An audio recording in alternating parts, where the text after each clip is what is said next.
sis. Magluluto ako ng tuna steak. Yan. Pambaon at saka ulam ng hapunan. Yan. Nugasan ko na to, binabad ko na to sa tubig na may asin bago nilagyan ko ng konting asin kasi ayaw ko nang may seasoning, asin lang na konti. Prito muna bago ang isasangkap ko sa pang fish stick nito ng tuna steak. Atsal, sibuyas, bawang, konting cornstarch, oyster sauce, suka, or kalamansi ang ginagamit ko. Ayan na. Iprito ko muna to, tapos ko na siya hugasan. Ayan na. Binito ko na ang tuna. Anim na hiwa ito. Tatlo na na nilagay ko sa kawali. Mahina lang ako. Na yung konti. Baliktarin ko na to. Ayan. Nabaliktad ko na.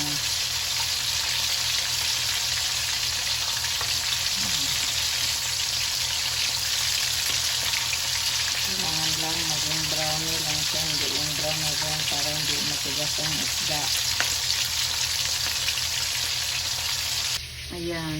Hindi ko na nakuha ng paghiwa-hiwa ng sibuyas, atsal, bawang, at saka isang piling labuyo. Wala na akong sibuyas na puti, kaya pula na lang. Natapos yung kalamansi na 4 na piraso. Ayan ang pinaka-sauce niya. Ayan.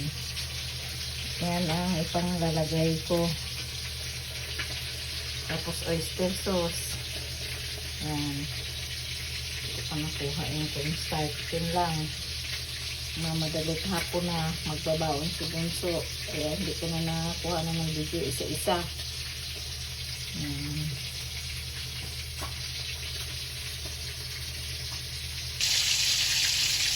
Yan, ito na yung una kong sinalang na pinirito na 3 hiwa. Yan. Tapos, pangalawa yun, sinalang ko na, bali 6 na hiwa ito. Itong hapunan na itong baon pa. Yan. Ganun na ako sa kawali ng kunting mantika para yan na yung sibuyas, bawang at saka atsal. Habang yan na, napino na yung bawang. Sinawala sa isip ko na pang stick pala ito. Yan na, inano ko na yung atsal, sibuyas na pula kaya walang puti. Wala rin akong celery kasi nakalimutan bumili. Ay, hindi na malagyan ito ng celery. Dapat pang ibabaw yun. Layain na. Nagtira na lang ako ng sibuyas at atsal pang ibabaw. Yan. Yan, isang nilagyan ko na ito ng bitchin, isang kutsaritang asukal na was, at saka oyster sauce. Ayan na.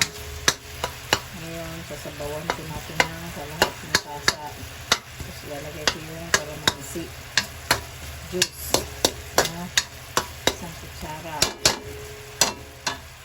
May bitchin na to, may oyster sauce, may isang kutsarita, yung half na tasa na may cornstarch. Isang kutsarita hinalo ko na. Ayan. Mahirap mag-video mag-isa nagmamadali. Kumukulo na. Ilagay ko na ngayon yung isda na tuna. Ayan.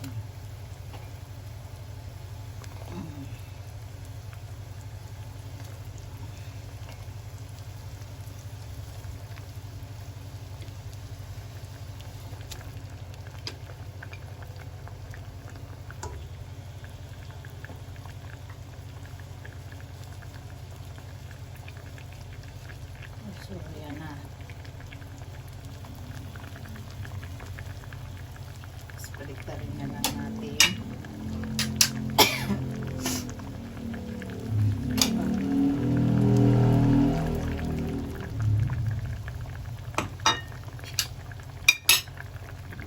Lasa na lang yung kabilang.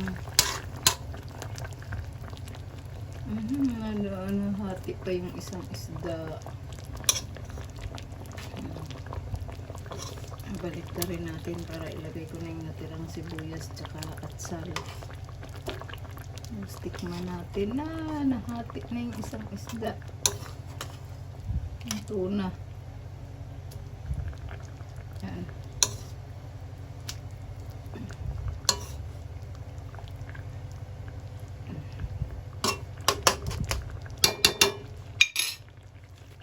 So, tikman natin at ilalagay ko na yung natirang atsal sa sibuyas sa ibabaw. Walang silire. Nakalimutan. Templado na to. May bitsin, may calamansi juice, oyster sauce, tsaka toyo at konting cornstarch. Yun na. Sa isang kutsaritang asukal na wash. Yun na siya. Yan na. Lalagay ko na ngayon itong natirang sibuyas at atsal.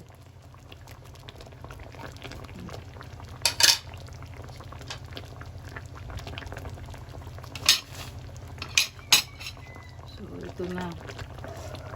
Shout out po pala sa lahat ng aming viewers, subscriber, at saka follower. God bless po sa ating lahat. Mapagpalang hapon po sa Luzon, Visayas, at Mindanao at sa ibang bansa. Sa hindi pa po nakapag-subscribe, paki-like and share and comment po. Pakipindot po ng notification bell para lagi kayong updated sa aming mga video. God bless po sa ating lahat. Bye! Tama na ang lasa. Iupo na.